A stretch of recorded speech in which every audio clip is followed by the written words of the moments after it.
This is Mrs. Wood with Western Christian Academy. Today I'm going to show you how to use the Speak As and the Translate buttons in your lesson. Currently I have a math lesson up, and let's focus on this connection box right here. If you ever need your lessons read to you, all you have to do is highlight the information and then hit this little speaker button right here. It'll say Speak As, and you can pick whichever narrator you would like. Let's go ahead and hit Donna and see what happens. Can you think of any other situations in which you can have a value that is less than 0? Think about temperature. In many places in the world, the temperature gets below 0, or less than 0.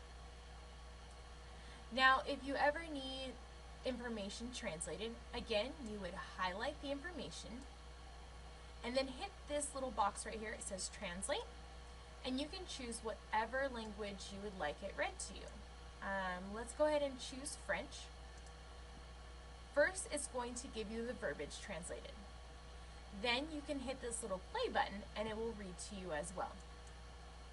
Pouvez-vous penser à d'autres situations dans lesquelles vous pouvez avoir une valeur inférieure à 0?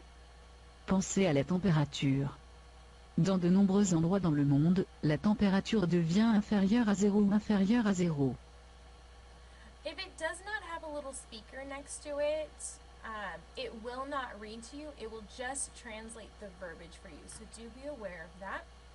And to get rid of this, all you have to do is hit the X and then hit the translate button again.